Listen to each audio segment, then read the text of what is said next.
आम्ही कृणाल बरोबर आलोय, गबलू मोठ्या स्टाईलने म्हटला, जसे की हा हाफ तिकीट भूतांना पकडायचा.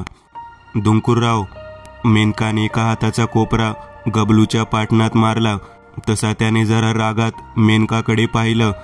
तुम्ही चिंता करू नका, तुमच्या गावावरचं संकट आज नक्की दूर होईल, मेनका म्हटली. व गबलू दात काढत दुंकुररावांकडे हसत पाहत होता. होय, देवाच्या कृपेने असंच हो. चला येऊ मी. दुंकुरराव आबांनी दोन्ही हात जोडले. कुठे चाललात तुम्ही, गबलूने विचारलं. तसे दुंकुराबा पटकन म्हटले, मैताला. गबलूने डोळे जरासे मोठे केले. होय, त्या सैतानाने काल रात्रीच्याला अजून एका गावातल्या माणसाचा शिकार केला आहे, त्याला जाळून येतो, असं म्हणतच दुंकुराबा निघून गेले. त्यांच्यासोबतच आजूबाजूला उभी गावातली माणसंही निघून गेली. ए मेनका, हे गावातलं वातावरण जरा भीतीदायकच आहे नाही, गबलू औंढा गिळत म्हटला. त्यावर मेनकाने फक्त गंभीरपणे होकारार्थी मान डोलावली. दुपारचा सूर्य हळूहळू पुढे जात आकाशातून आपली जागा बदलत होता. सफेद ढग येऊन पुढे निघून जात होते.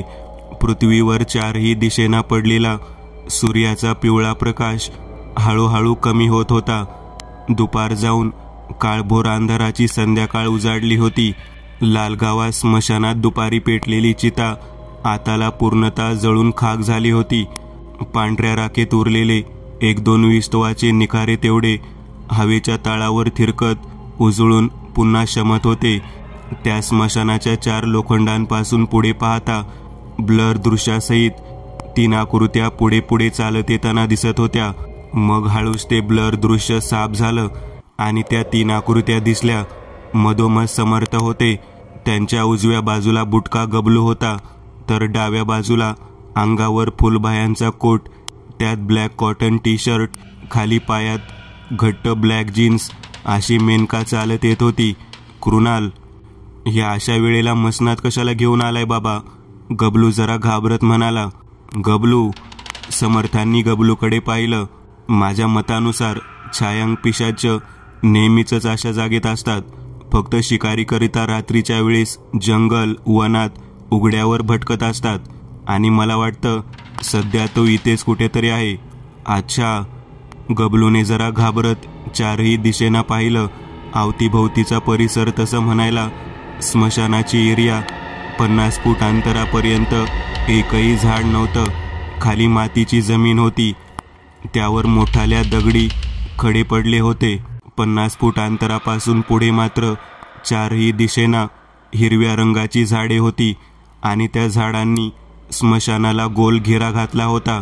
अवतीभोवतीहून रातकिड्यांची किरकिर ऐकू येत होती. मध्येच कुठेतरी झाडावर बसलेली घुबड गुदकारू लागली होती. तोच अचानक त्या स्मशानावरून एक टिटवी काळजाचं पाणी पाणी करत असा भेसूर नाद घुमवत पुढे निघून गेली. गबलू, मेनका, दोघेही तयार राहा, तो आलाय.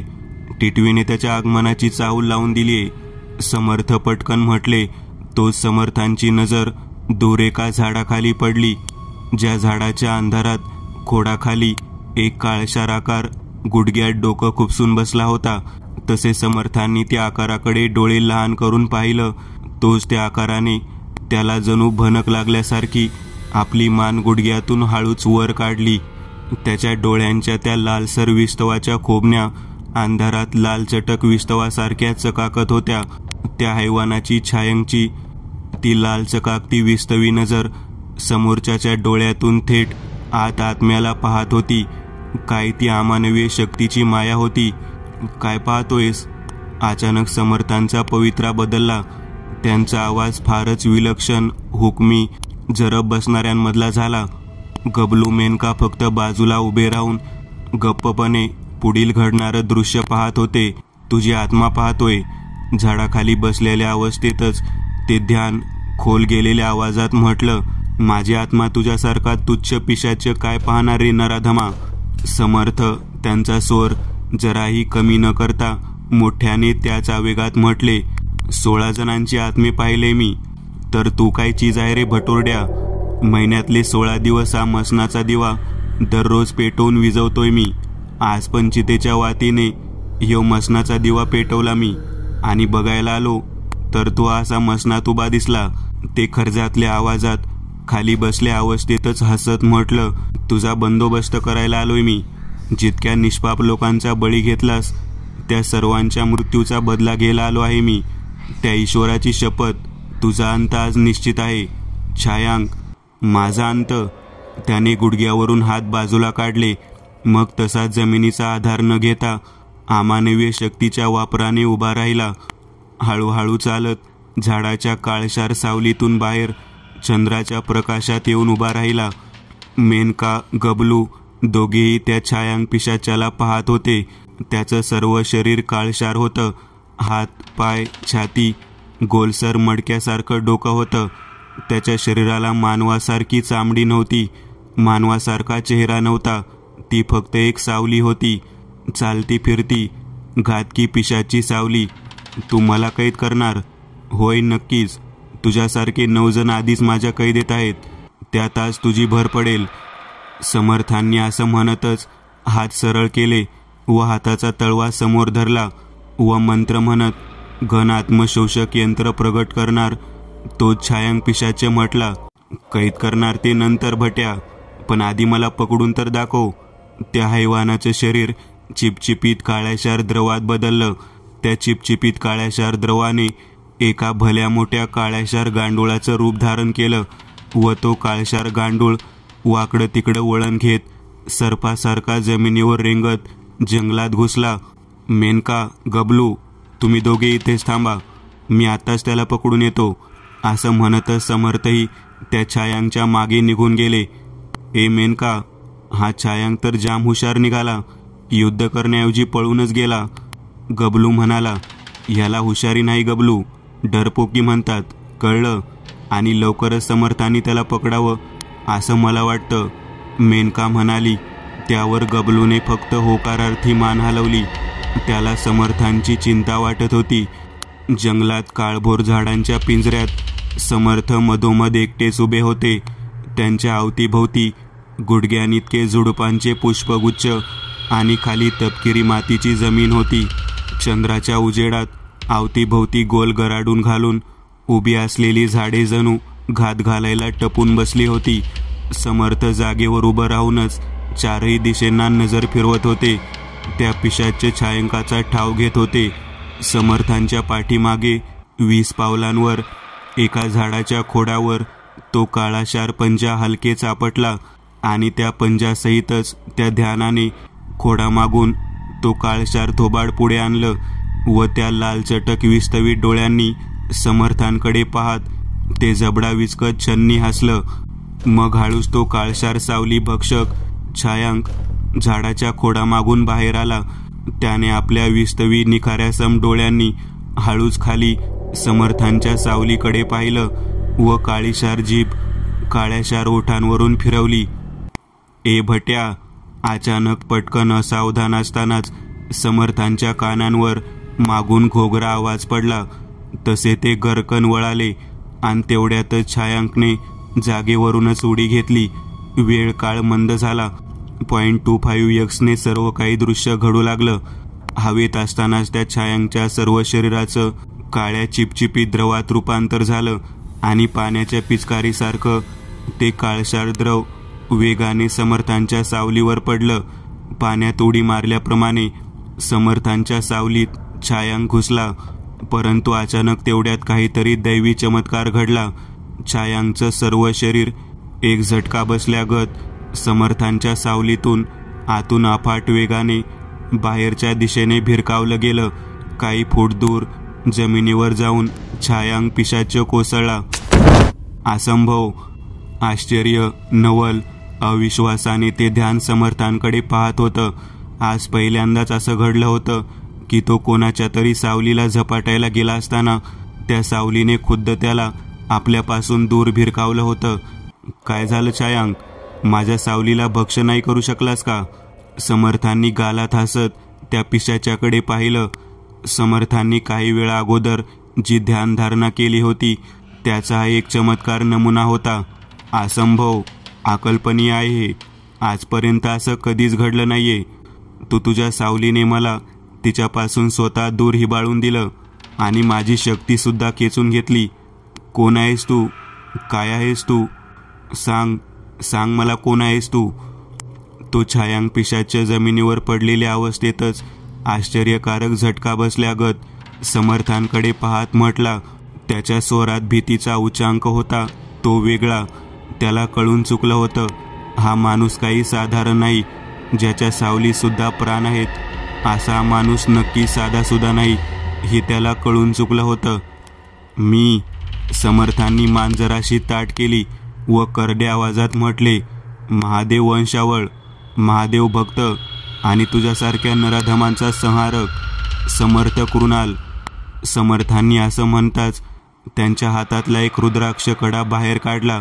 तो छायांक पिशाच, जो काही वेळा अगोदर मोठमोठ्या बाता मारत होता, त्याच्या मनी आता भीतीचे पाश निर्माण झाले होते.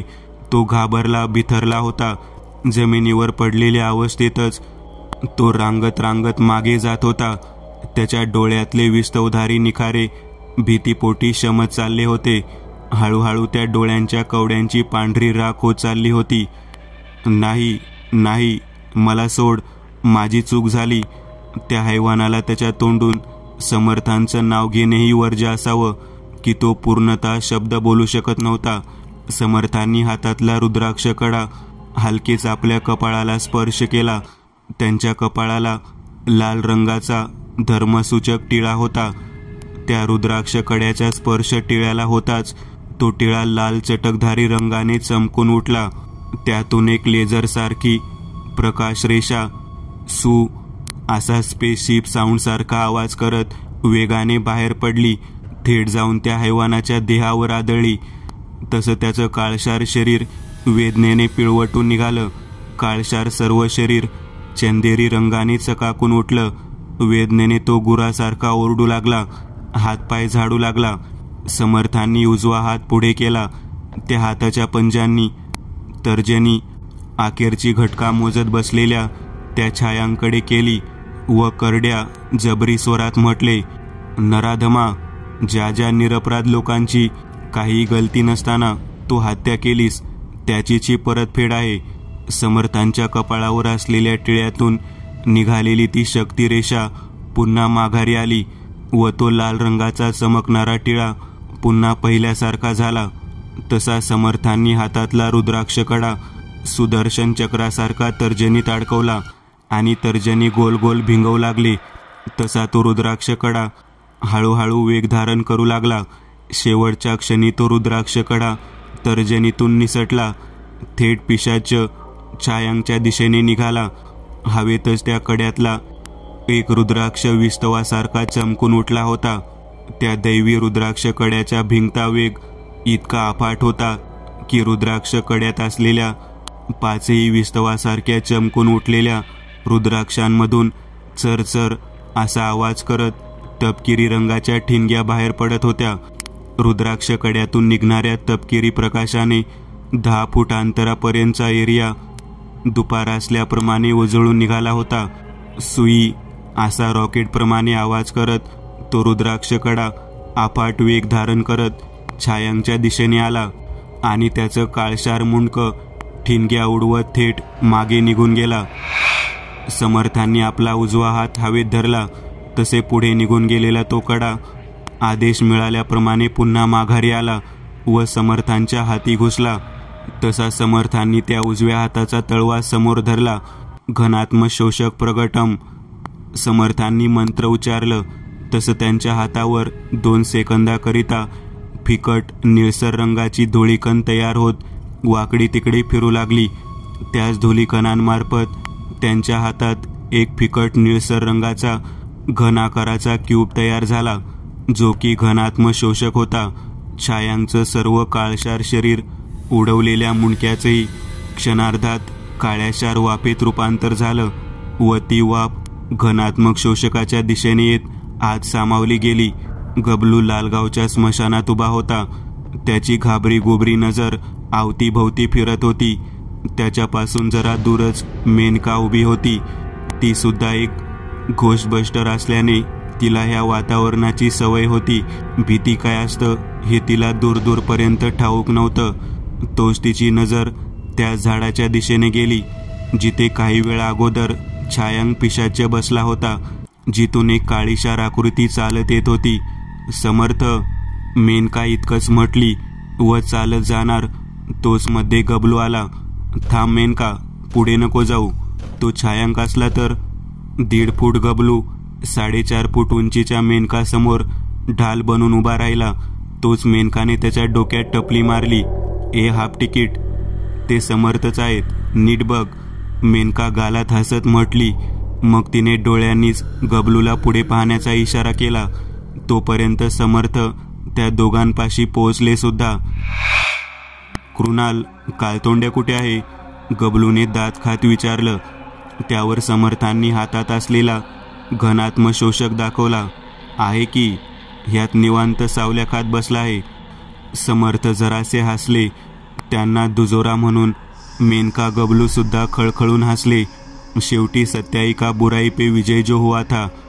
त्याच रात्री समर्थांनी गावातल्यांना छायांकला कैद केल्याचं सांगितलं. तसे महिनाभर भीतीच्या सावटाखाली वावरणाऱ्या गावकऱ्यांनी समर्थांचं मन भरून अभिनंदन केलं.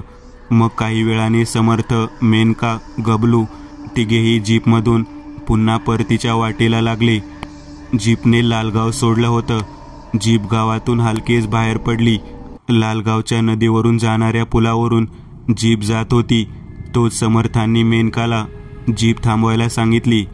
काय झालं समर्थ, गाडी का थांबवायला सांगितली? मेनका समर्थांच्या अस्वस्थ चेहऱ्याकडे पाहत म्हणाली. तोच समर्थांनी मागे वळून पाहिलं. जीपपासून दूर 70-80 मीटर अंतरावर लालगावची शेत दिसत होती आणि त्याच शेतात ते एकटं बुजगावणं उभं होतं. ज्या बुजगावण्याकडे पाहत समर्थांनी फक्त हो करत मान हलवली व मेनकाकडे पाहून हसतच म्हटले, चल, काही नाही. भुर्र आवाज करत मागची लाल हेडलाईट दाखवत गाडी निघून गेली. तसा एक काळ्या रंगाचा कावळा उडत येऊन त्या बुजगावण्याच्या खांद्यावर बसला.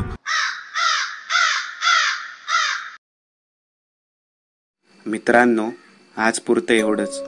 तुम्हाला जर काही गोष्ट आवडली असेल तर नक्की लाईक करा. तुमच्यापैकी बरेचसे जण व्हिडिओ लाईक न करताच पळून जातात.